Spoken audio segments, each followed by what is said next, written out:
we've got 30 minutes, but we don't want to rush anyone. But yes, we do know that we're competing. So thank you. I'm going to invite Charles Gregoire to come up and introduce our guest speaker. Thank you.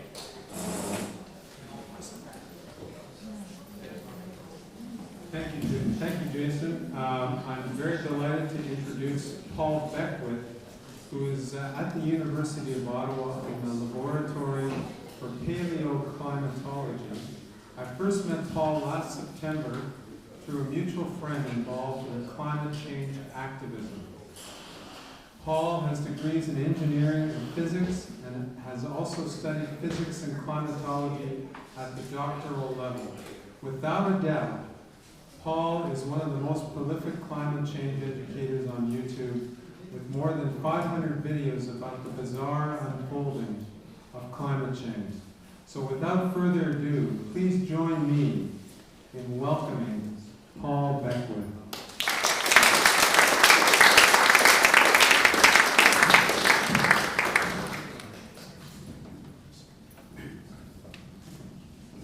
Good evening, everybody.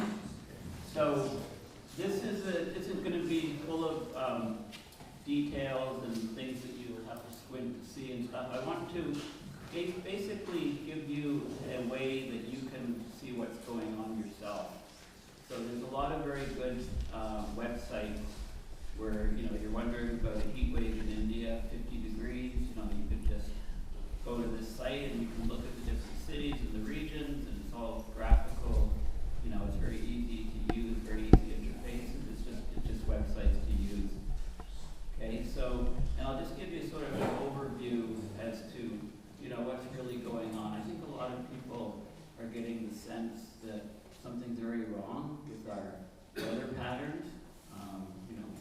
We had a very, very cold winter, loads of snow. There was a ridge of the jet stream coming very far south. And there's a low pressure area above it, very, very cold. So Arctic air came down with loads of snow, and of course that led to flooding as it melted. But we've also had tremendous amounts of rainfall because the jet stream pattern is similar to what it was all winter. It's kind of stuck over us. So it's having a huge implication on planting, for example, and I'll talk more about that later. But this is on Twitter. I'll talk about this a bit more, kind of jumping to the end. The net result is, one of the ways, climate change is definitely an emergency. I think people are calling it more a crisis, climate crisis, or, it's not, it's definitely accelerating very fast and getting a lot worse. I'm going to tell you the fundamental reasons why. This is corn acres left to plant in 2019 versus 2018 in the U.S. If you use Twitter at all, go to #plant19 or #noplant19. I'll list some others, and you can get all kinds of information from the farmers. Images of their fields, what they're seeing. And last year, all the corn was planted in Illinois, for example, South Dakota, all of these states that say 0. Right? This is what was left to be planted last year, for example, and this is what's left to be planted this year. It's just too wet. One of the problems was there was a lot of grains and foods that were stored in grain elevators and so on, and then they were flooded out. The grain got wet, expanded, broke apart the elevators, for example. They lost about 30% of the grain, grains that they were storing and things. Mostly it was soy, I believe, because of the Trump tariffs. So, and then the winter wheat, how do you harvest that when the fields are just completely soggy, right? Stuff rots in the fields, and the planting this year has been very delayed. Some farmers are just giving up with almost nothing planted. But so why are these sort of things happening? So let's start at the beginning, and if you want to know about the Arctic, just Google this term, Arctic sea ice graphs, and come to this site. And basically, there's a lot of menus and things here, but there's all these images here that you can look at. For example, this is Greenland and North America, Asia. So this is the sea ice as of June 12th. Okay, so as of basically yesterday, right? And that's the concentration of sea ice. And there's all kinds of graphs here. There's sea ice extent, for example. Let me enlarge these.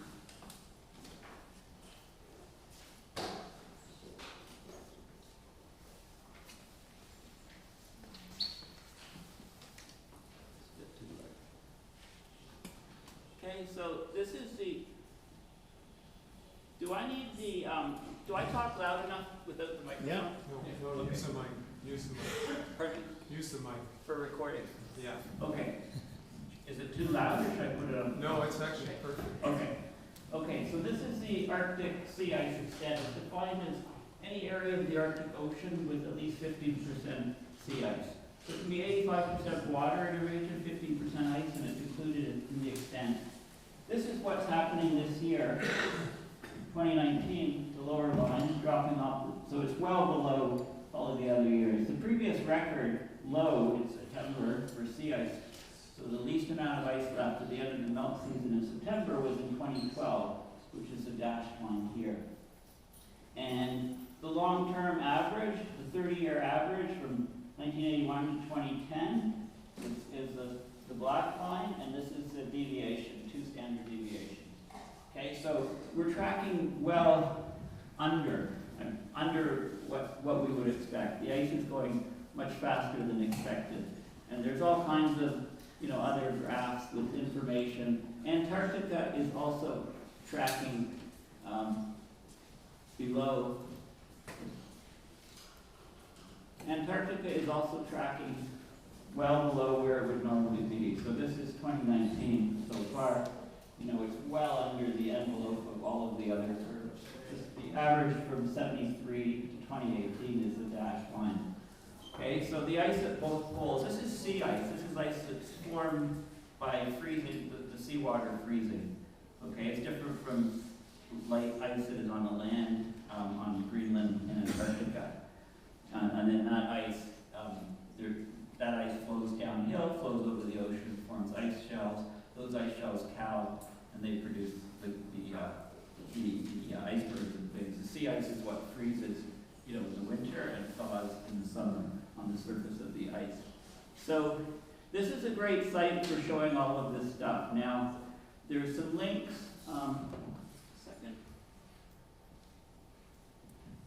So down here, there's some graphs and links here which are excellent. So I'm looking at this one here in particular, Zach Lade's Arctic sea ice figures, and this one here, Whitney's graphs, just to show you a few more images of what the ice is doing. Okay, so this is the sea ice extent, in the Arctic. Okay, I'm not sure how fast the internet here is, but we use satellite to look down and to measure the extent. So September sea ice, that's when the minimum happens. It's dropping about 13.5% per decade.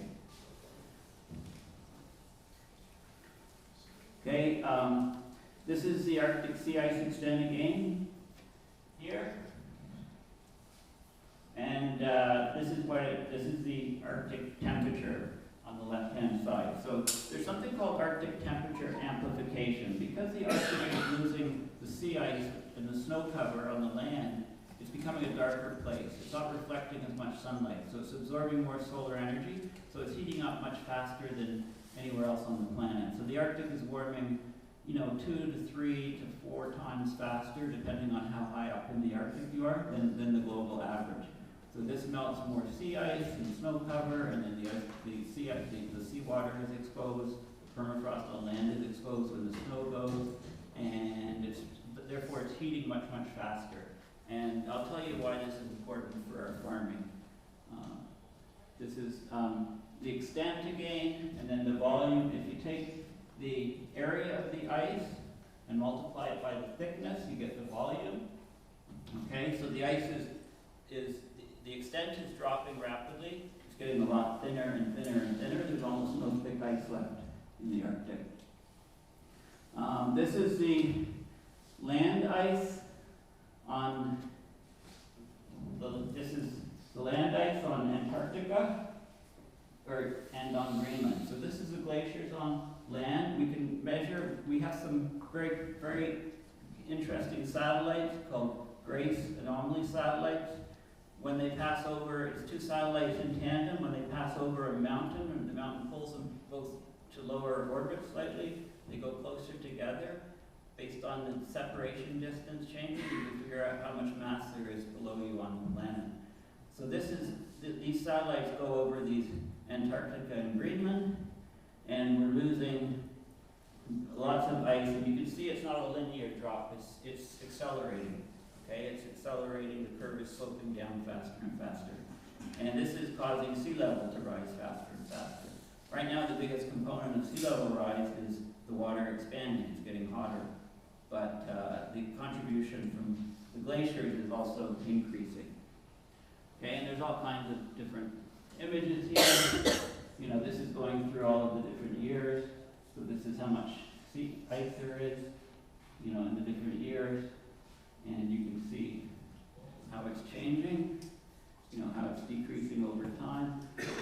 This is the Arctic sea ice extent portrayed a different way. We've got the months January to December here, and this is the, if you normalize the extent, so it's 1, this is the drop here. So all the red is less and less ice. Like every statistic that we look at, this is the ice thickness. So I'll show you this one. So the thicker ice, you know, this is 5 meters, the yellow ice, only 1 or 2 meters if you go to the blue. So we're losing, see, there's almost nothing there, nothing yellow, a little bit of red. Right, the ice is much thicker, especially around the north of the Canadian archipelago, and now it's all thin ice, so it's all very thin and fractured ice, and it's not very resilient. So if you go and look at some graphs here, this is probably the most significant graph here. Because actually, I'll keep it here. Okay, so I'll just explain what this is. So this is the sea ice decline, the sea ice decline over time, and that's in September. It's always in September that we have the minimum, right? It's had all summer to melt. That's the curve here, the green curve at the bottom. This curve, the next curve over here is October, and then this curve is August, so bracketing September. And then this is November, and then July, and so on. So basically, there's less and less ice every month of the year in the Arctic. So what this means is, when this curve, if you follow the trend, when this curve drops to 0, right, we'll have a September where all the sea ice is gone, it's all melted out. Then it will start growing again in the winter, but because of the feedbacks and stuff, it will basically start, the extent when there's no sea ice will increase. So it might just be for a couple of weeks or the month of September, the first year. It may happen within 5 years, you know, we don't know. It may happen within 10 years, you know, it's going quickly. It's gonna, the trend is that it's gonna vanish. And then when it's gone for September, say, within a year or two, it will be gone probably for about 3 months of the year. So August, September, October. And within another few years, maybe 5 months, and probably within a decade, it's quite conceivable to be gone year-round. Okay, so we're going to be on a different planet when that happens, and I'll tell you the reason why. The reason is that the reason why we have jet streams, they're important. They're, you know, if you go in the weather report in the Globe or something, they show you where the jet stream is. They're very important because they act as a wall between the cold Arctic air and the warmer, humid air from further south. When the jet stream, because the Arctic is warming much faster than the rest of the planet, the temperature difference to the equator is lower, so the jet stream slows down and becomes wavier. When the Arctic is super warm and there's no sea ice and snow cover there, then the jet stream will be completely unrecognizable from what we have now. And that determines weather patterns around the world. And we're seeing these changes happening already, okay, as the ice goes. So this site here is if you Google climate reanalyzer, this is an an excellent site. You can go today's weather maps, and you can get all these different parameters on the Earth. And if you just click on the image, so the temperature scales here in Celsius. This is the temperature over so right here it's like 40 degrees plus in these areas. If you click on this, you can see India, the heat waves in India. You know, the monsoon is delayed, it's about a week delayed or so far. Antarctica, and go back to North America. So what we're seeing here is anything, you know, the reds are in the 20s to 30 Celsius, the greens are, anything green is 0 to 10 roughly. Okay, so we're seeing these, this is what the jet stream is going to be looking like. So I'll show you now, this is the best site, which is well worth having a look at. It's called Earth Null School, N-U-L-L School. If you just Google Earth Null School, this is what you get. And you click on Earth, and it brings up the menu. So you can look at, and this is data from basically today, earlier today. You can get stuff on the air, the ocean, all kinds of stuff. So let's look at the air. We're looking at the air, we're looking at the surface, and we're looking at the winds right now. Now the jet streams are up high, they're about this, at this pressure, and if I click on Earth, it disappears again. So what you can see is, it's a bit hard to see, the brightness isn't too great, but this is the Great Lakes in here. This is the jet stream coming here. This is why we're getting all of this rain. We're in a low pressure area. We're in a trough of the jet stream. If this trough doesn't move out of the way, we'll just have rain, and more rain. Okay, in order for that to stop, it has to shift over, or the amplitude has to decrease. Okay, so we had a similar pattern like this over North America for most of the winter. One of the problems is that as the jet streams slow down with the Arctic warming, they're getting stuck in place. They're becoming much more persistent. So you can play it, you can actually zoom in and out here, and just with the mouse. So you can see the jet streams there. You can look at the air pressure, mean sea level pressure, for example. And there's a low pressure area there, that's why we're getting all of the rain and storms. Let's have a look at you can look at the ocean temperature, for example. Okay, ocean sea surface temperature. There we go. Okay, so let's go over to some hot spots. Let's go over to India and the Persian Gulf. So look in the Persian Gulf. Okay, so we can expand this. So the water temperatures, the ocean temperatures, they're approaching 33 degrees Celsius, 32 to 33 degrees surface. And then the temperatures on the surface, you could just go back to air and temperature. And you can see the temperature in the air over the ocean is about the water temperature, and as you go ashore, that's about the temperature coming ashore. Now, this temperature, as high as it is, like 33.9, okay? So if this hits 35 degrees, we have a huge problem, okay? Because it so happens there's something called the wet bulb temperature. If the temperature is 35 degrees Celsius in the air and the humidity is 100%, the human body is not able to lose heat by sweating.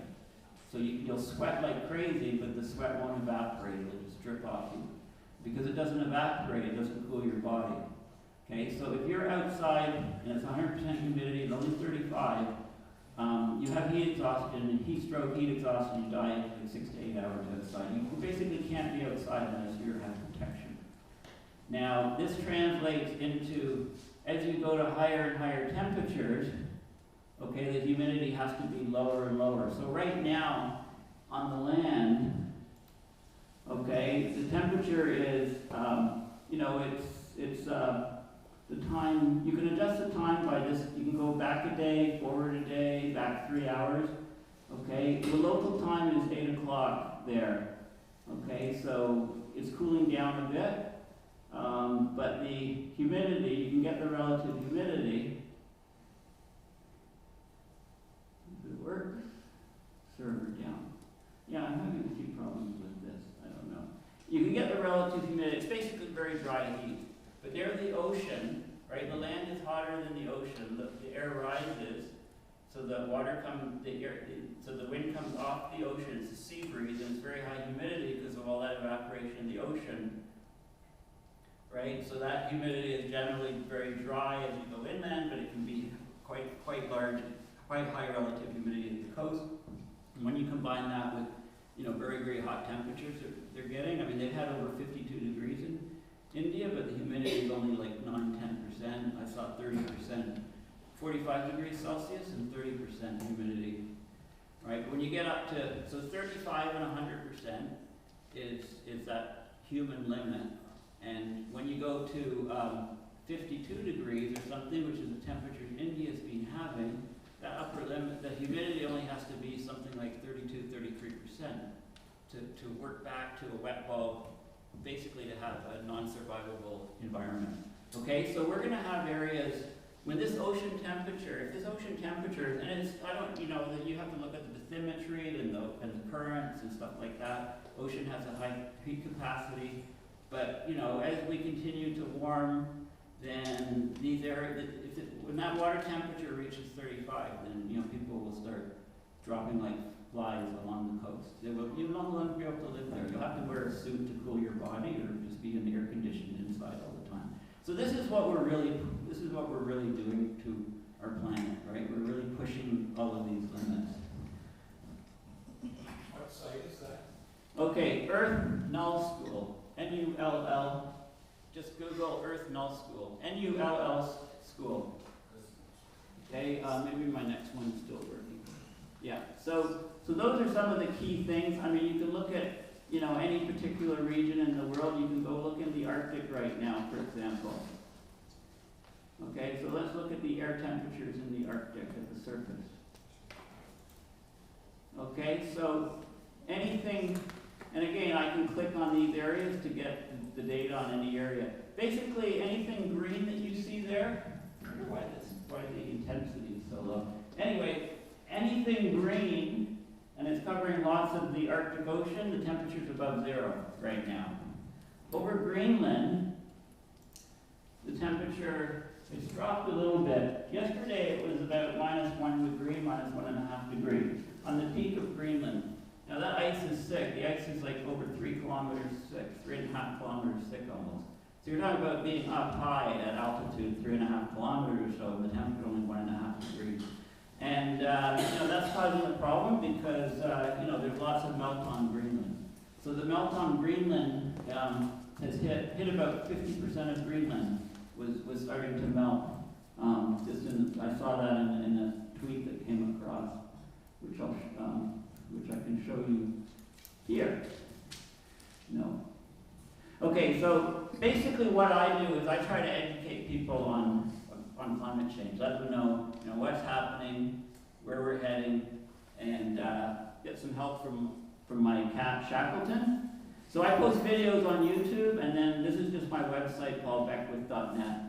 So all of my stuff on YouTube, I write about the stuff, and I post videos here all about the risks and show some of the most interesting tweets and stuff. So this is India, So how people. I've seen some reports that of dozens of people being killed in the heat wave in India. Maybe 30 people was one report. I spoke to a colleague in Europe, and he said he's heard, from the grapevine, he thinks the numbers are like 6,000 people or something. But those numbers don't get reported, so I don't know the veracity of those numbers. But so basically.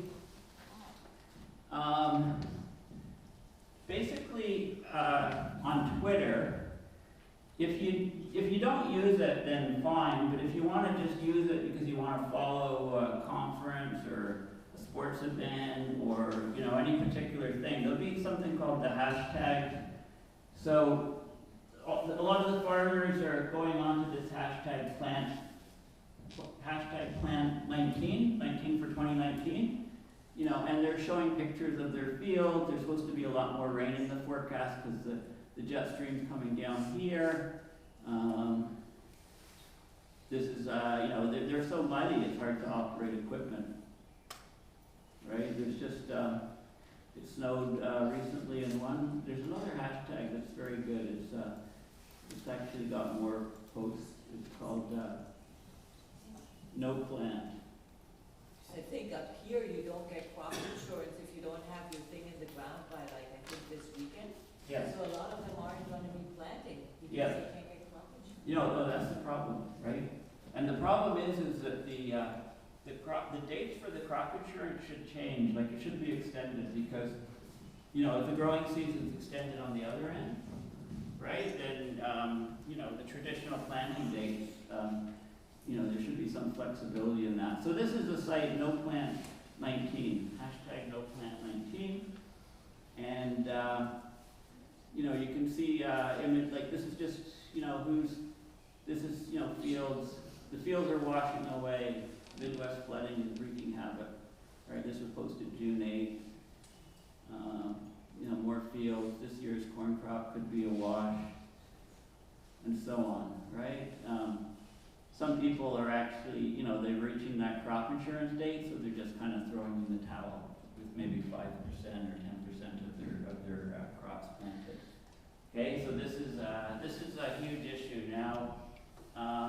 Australia had heat waves and very dry in a lot of their agricultural regions, so their grain crop was down significantly, and they had to import wheat in Australia from Canada this recently.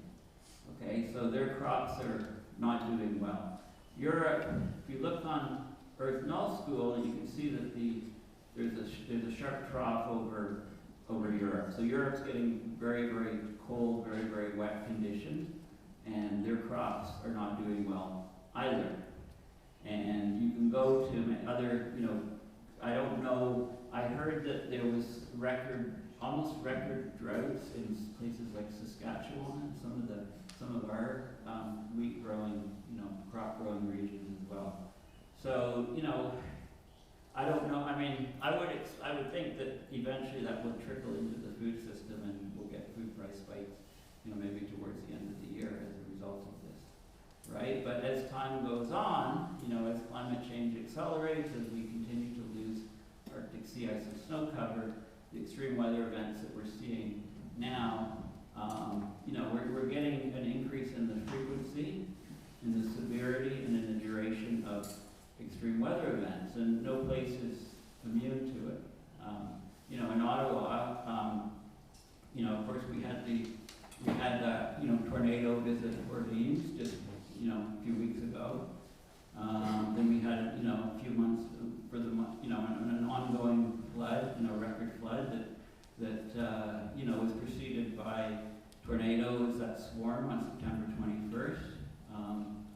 That you know, came very close, you know, a couple of kilometers south, the one that crossed the river and went into Gatineau, you know, just a kilometer or two south, and that would have been down Wellington Street and apartment buildings and stuff.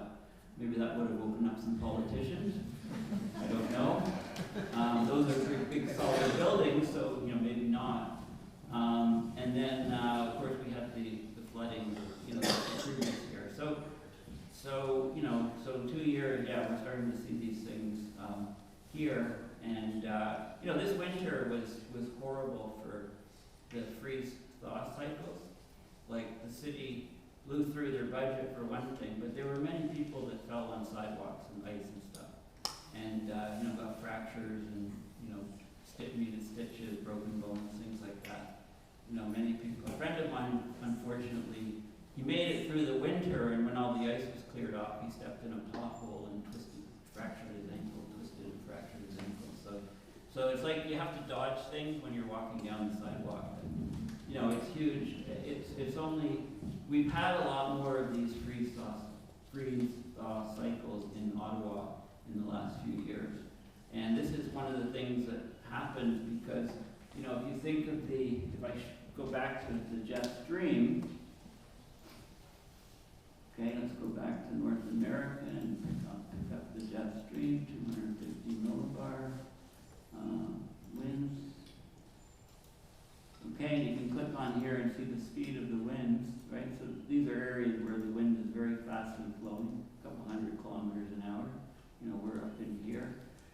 What I can do is I can show you, bring up the menu. Can you see the jet stream there? I'll go back a day, or go back a day, if this is gonna work. So it's still there. You can see how it's moving, right? It's shifting, changing position a little bit, changing pattern. Right, there it is, it moved. Okay, so then we'd have nice weather for now. We're in the ridge here of the jet stream. So this was on, June 8th.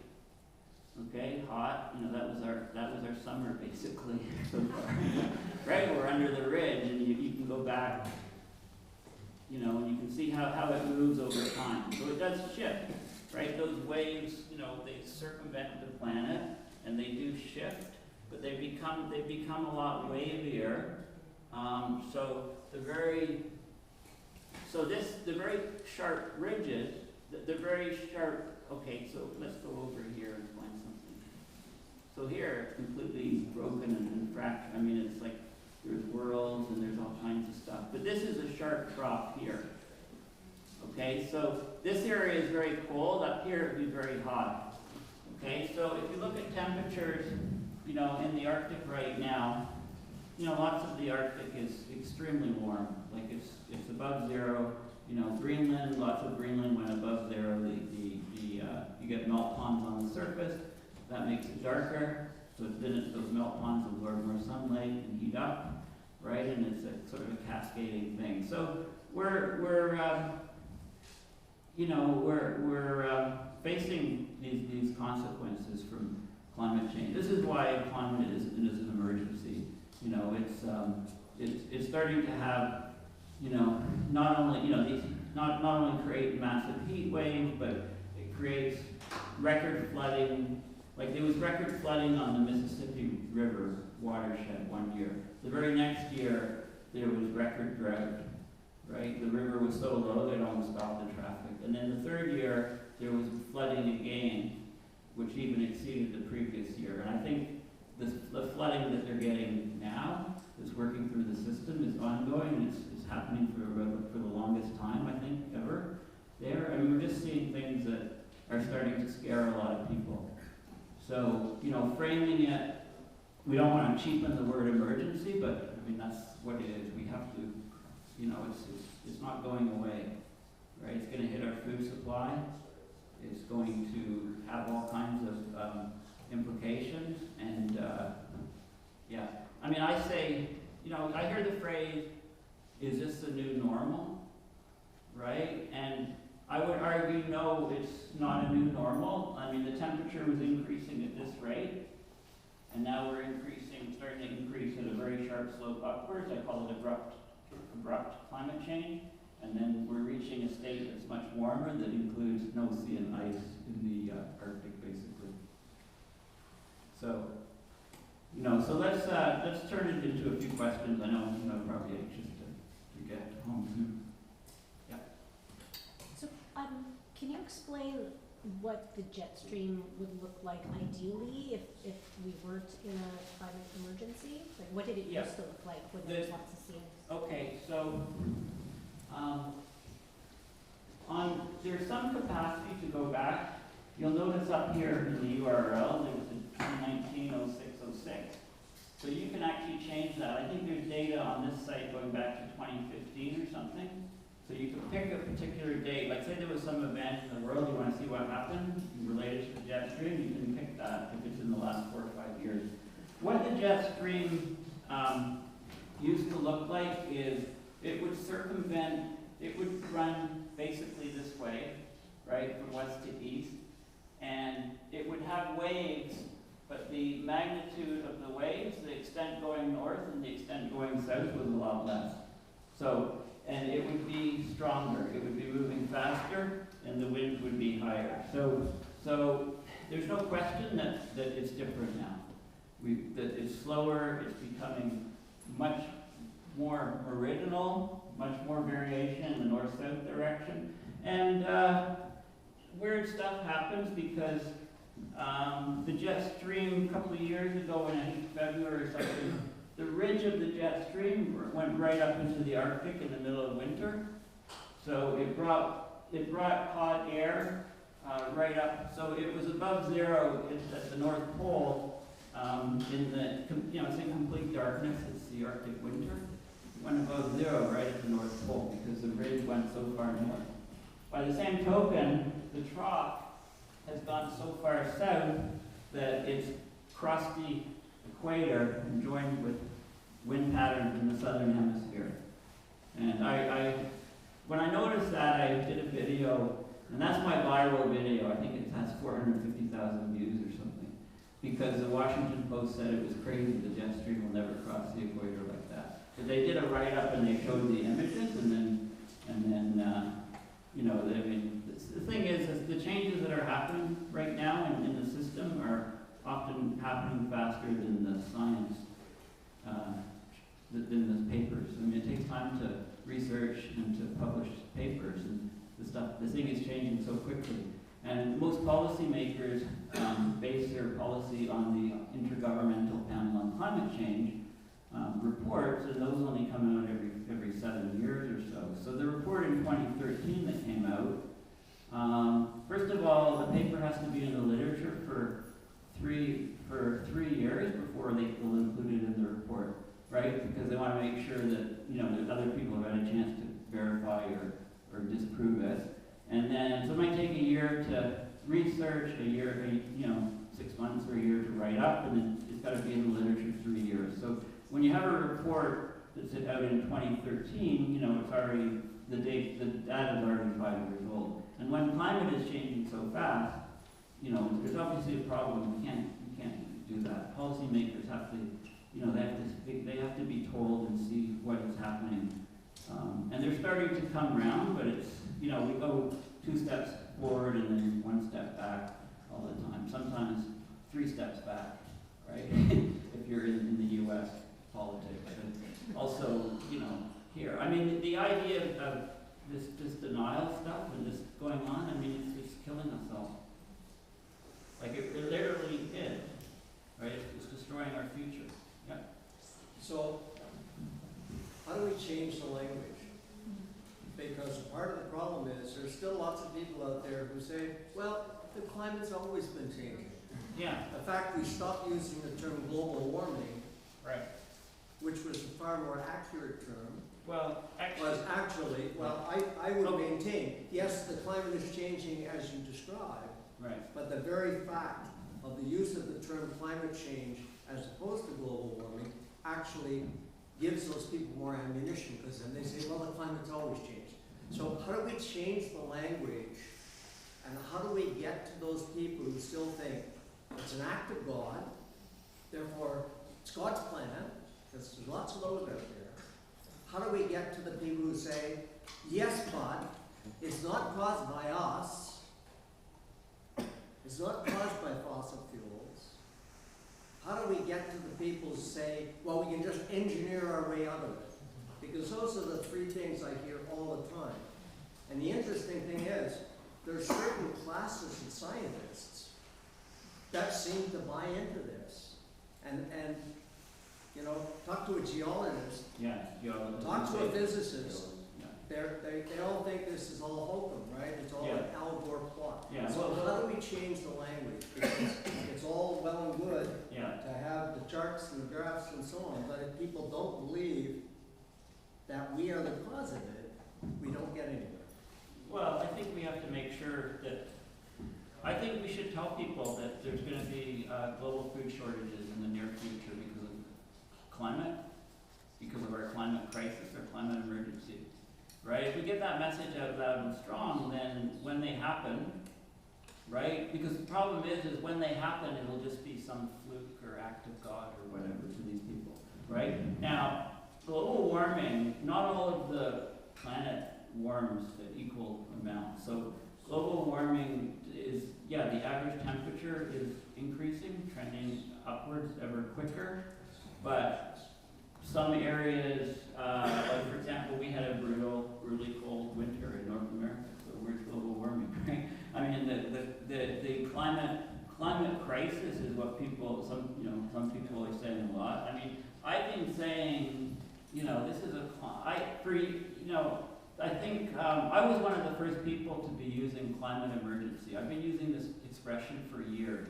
I mean, based on what I see, this is a real problem for us.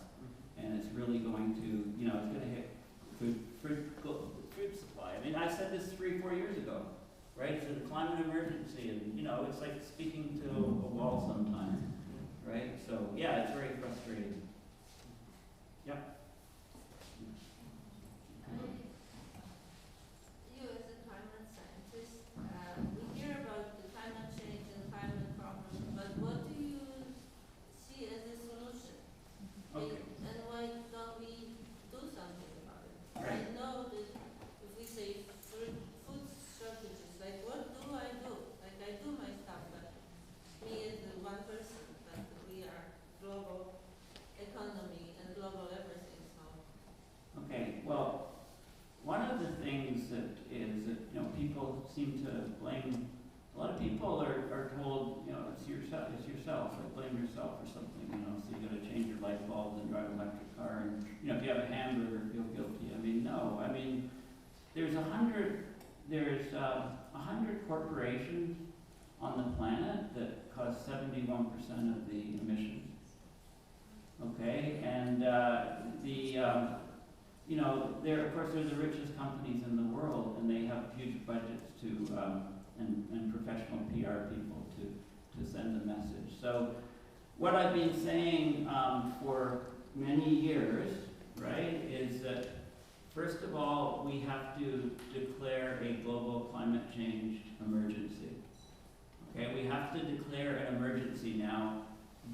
I've been saying this for 3 or 4 years at least. And now cities are starting to do that, right? Municipalities are starting to say it's an emergency. I think the UK, they voted and said it's an emergency. Ireland did the same thing, right? We need it, we need it to spread to many more countries. And we need it to, I don't know, it's crazy how the issue has become so polarized. So maybe we should get, a lot of the fossil fuel companies are calling for carbon prices and taxes and things, right? That's what I'm told. The big companies themselves, right? But they had so good a job of convincing politicians and stuff, of an entire party that climate change is abundant, right? Okay, so once we declare an emergency, then we need solutions. Okay, so we have to act like it's an emergency and have very quick and emergency solutions. So what I tell people is, who throw up their hand and say it's too late and we can't do anything, I say, let's get, if we can get just the U.S. military, for example, to stop building new weapon systems and stuff to kill people, right? If we get them for a year or two and take that $700 billion budget and use it to do what? Okay, use it to do what? Okay, so obviously we need to get fossil fuel, we need to get carbon emissions down to 0, right, on an emergency basis. So we need those scientists and engineers that are all focused on other things like military weapons to say, well, the biggest threat to humanity, not just our country, but I mean the U.S. is being destroyed by climate change, right? The U.S. is falling apart. One of these days, maybe we'll just have the military and the politicians will all run, and there's no government, right? It's crazy. It's so disconnected with the plight of people. You go. Often I've gone storm chasing in the U.S. and the nicest people, you talk to, and it's just,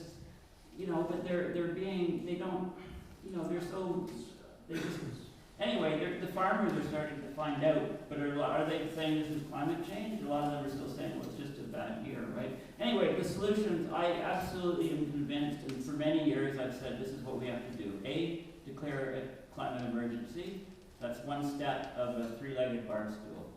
Step B is we have to deploy carbon dioxide removal technologies. Now, that could just be planting trees. How many trees? If we planted 1 trillion trees, okay, we could really put a dent in the rising emissions. There's one curve that's important, really, and that's the CO2 curve going up, and the methane curve going up, and the nitrous oxide. Those 3 greenhouse gases, right? As long as they continue to to go up. All of the policy making that we've done, you know, in the 20 plus years, 20 more years is futile, done nothing, right? So we have to deploy carbon dioxide removal technologies. And I've studied this quite a bit, and I think a big key is the oceans, right? The oceans are 71% of the land area. A new study came out. People always thought it was about 70, but there's actually more ocean than people thought, right? There's a very accurate satellite study done. The oceans are about 71% of the planet. So why do we just think of solutions on the 29% that we live on, right? I'm just teaching an oceanography course. It's been the last 6 weeks. It's a compressed course, third year course at the University of Ottawa. So I'm well up on the ocean aspects. But so vast parts of the ocean are deserts, basically. There's no nutrients, so there's not a phytoplankton growth. So if we can get upwelling of nutrients in parts of the ocean that are desert, we can stimulate phytoplankton blooms, we can get zooplankton, we can start growing back the ocean marine life. And that will take huge amounts of carbon out of the atmosphere. The oceans, we do a lot of aquaculture, near shore, and that has a lot of environmental effects on the seafloor underneath and things like that. We need to move those into the deeper ocean, and then then they can become part of a process. And not just have a monoculture, like a salmon farm, but have it like permaculture in the ocean, mariculture, or aquaculture, right? I mean, we just have to start doing things like we want to stay on the planet, really. Right? Now the other thing is that so that's the second leg of the bar stool. And the third leg, most people here might disagree with, I don't know, but it's called solar radiation management. Okay, when Pinatubo went off, when that volcano went off, in what was it, early 90s or something, and then when there was another one in 81, 82, when those big volcanoes went off, they injected a lot of stuff really high up into the atmosphere, up into the upper atmosphere. And there's a lot of sulfur in the volcanic gases, and that sulfur coalesced into little particles which reflected sunlight and cooled the planet. So the whole planet, the global average temperature dropped about half a degree after Pinatubo. And it stayed dropped half a degree for about 3 years. Okay, there's been some bigger volcanoes in the past that have cooled a degree or two for a longer period of time. Right? So we know the substance, sulfur. So, we put all kinds of sulfur into the lower atmosphere from coal burning power plants. If we burn really low-grade coal, there's lots of sulfur in it. We have scrubbers now to catch some of that, but a lot of sulfur goes into the lower atmosphere. So if we take the amount of sulfur from about one of those power plants and we put it up into the upper atmosphere, we can cool the planet on a temporary basis.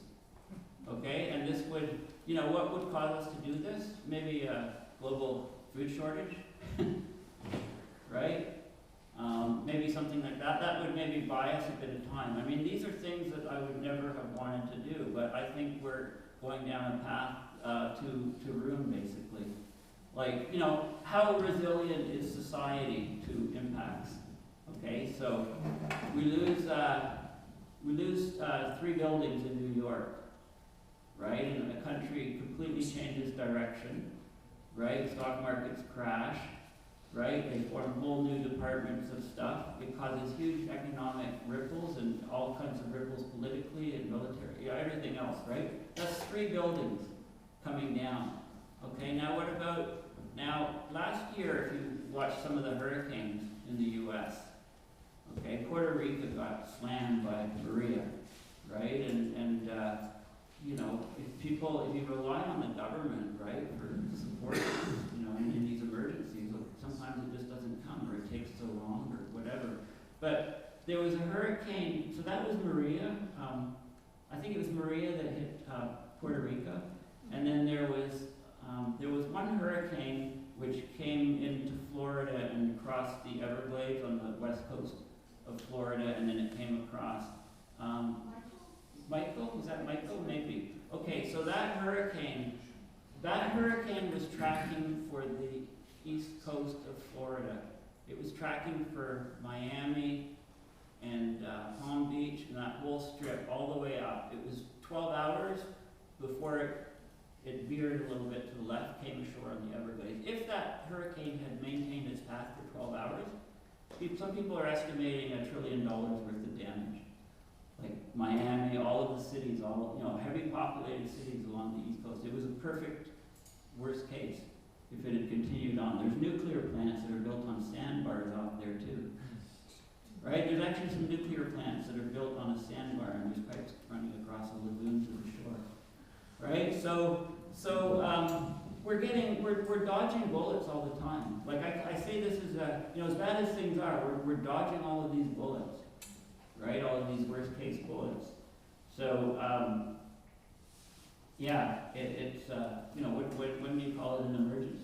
So I think that these extreme weather events are going to continue to ramp up, and then when we've lost sea ice, we're going to think things are going to be quite different for us.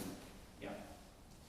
I think one of the biggest solutions to our current problems that we're facing is we need to take the power away from the industries that are causing the environmental destruction. So one of the biggest sectors in my mind is agriculture.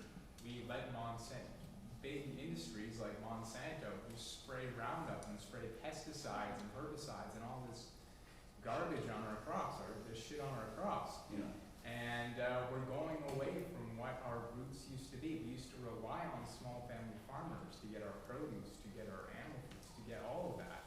And we're moving away from that. And I think a big chunk of this solution is to go back to your local farmer and not rely on these factory farming processes that we succumb to by going to the grocery store, because we're not creating a sustainable future. Yes, that's correct. I think there was a question on Okay, she already answered. Did I? Can I add to this? Yeah, go ahead. Yeah, I was just thinking at the same time that over the past few decades, being in small business, we've been bombarded with this get big or get out attitude. Now we take that to farming. My dad, years back, farmed almost 1,000 acres single-handedly. And he had small tractors, and he had horses, and he had binders and combines and all the different small machines instead of the humongous ones. And we have all the refugees, we have all the people without work. I think if we could reduce our farms to manageable sizes and smaller machines, that we could more than feed everybody and regenerate at the same time. Yes, I mean, one of the things is, and it'll turn out to be a good thing, when there's food shortages, then we won't, we have a 30% margin, right? Because we just throw out 30% of the food, right? 35%. So, when the price is much higher and there's shortages, we can cut, that'll be cut right back, right? People won't grow stuff. So that gives us a bit of a cushion to withstand. But I don't think our society is very resilient. Like, I think when you increase complexity, you reduce resilience, right? And when you, globalization, the ideal globalization model would be producing as cheap as possible, so that's going to be at a place where labor is really cheap and you have just huge economies of scale, massive plants, and there's only a few like that in the world for a particular product. What happens when there's a flood in that region or a hurricane takes out that plant? You no longer can build that. So you lose your resilience, right? So, we're seeing that happening. I mean, the immigration thing and the wall and all this stuff is related to climate change, right? I mean, the Syrian, 1.5 million Syrian farmers, they could no longer farm. There was a 1,000-year drought. So 2006 to 2010, they went to the cities. There was no work there, right? Started the unrest and everything else is history. Venezuela is horrible right now. They used to be doing quite well. They used to be the wealthiest, South American country, and now the inflation there, their economy is collapsing. So, when you talk about, you might hear people say, well, civilization, can collapse with climate change. Well, I would argue, well, look what's happening. Like, it's not going to be poof, one day everything collapses. It's a process, right, over a long period of time. Over a period of time. And we're seeing it in weaker countries, countries that are affected disproportionately by climate change. Right? And the US is affected hugely by climate change. They just don't, the government just doesn't realize it. Or they ignore it, or they say, wish it away. I mean, they're being devastated. The flooding is unbelievable there. Yeah. I'd certainly, you said somebody would disagree with you, and I will, on the question of, quote, geoengineering. I think playing with the upper atmosphere is one of the dumbest ideas that we've come up with in many, many years. And I'll stand by that. But it's particularly true when we still, at ground level, put black tar roofs on buildings and put black pavement roads all over the bloody place. And those things are the greatest heat absorbers you could possibly find. And to go back to the agriculture model, we pour glyphosate, 300 million pounds of glyphosate, and it kills soil bacteria. It kills all kinds of stuff in the soil, so the soil will no longer sequester the carbon that it used to sequester. Yeah. So all of our processes are broken. Yeah. From the black tar roofs to the highways to the agriculture. And a lot of people have maintained that we could cut something like 30% or 40% of the carbon dioxide emissions just with improvements in agriculture. No, we need to, I agree completely that we need to do all of these things. I'm just saying that from studying climate change for years and understanding the system, like I understand the climate system like I understand when I play chess, all the different components and pieces. I look at all the big picture stuff. I just say, this is, we have to take drastic action. Like slashing fossil, so you're talking, so if we slash fossil fuel emissions and we increase carbon captured in soils and do all of these things, what I'm saying is, we've left it so long, I'm seeing, we're going to lose sea ice soon, right? And when we lose sea ice, there's, first of all, the only thing left with ice up there is Greenland. So think about the Arctic. Think about all of the ice in the Arctic and what the center of cold is in the Arctic. Right? The center of cold is near the North Pole, but offset a little bit towards Greenland when there's all this ice. With no sea ice, the center of cold is the center of Greenland, which is 17 degrees latitude south from the North Pole. So if the jet streams reconfigure to circle around the center of Greenland, then we get stuck in persistent troughs, right, in North America, and that also happens in Europe. And we're seeing this sort of thing. I think we're seeing signs of this happening already. The other thing is that when we don't have, in a much warmer world with very, very weak and fractured and broken jet streams that are very weak, the dominant factor for weather in any given place is the monsoon effect. So it's very simple, okay? The land in the summer, the land heats up a lot quicker than water. So the temperature on the land is much, much hotter than that over the water. So hot air rises over the land, creates a low pressure over the land, and that pulls in breezes from the ocean or the water. Those are called sea breezes, right? And there's high humidity in those. And that gives us torrential rains in certain regions from that monsoon, because it's just like a cycle. In the winter, the land cools down. It's winter. The seas are now warmer, so the hot air rises over the seas, and it's called a land breeze. You get the breeze, the winds shift direction, and they go from the land to the ocean, and that keeps it very cold on the land. So we're actually seeing these effects happening, right? Like we've had torrential rains up in northern Norway, along the coast. They've never seen that before. Right? It's like torrential rain. We're getting torrential rains everywhere.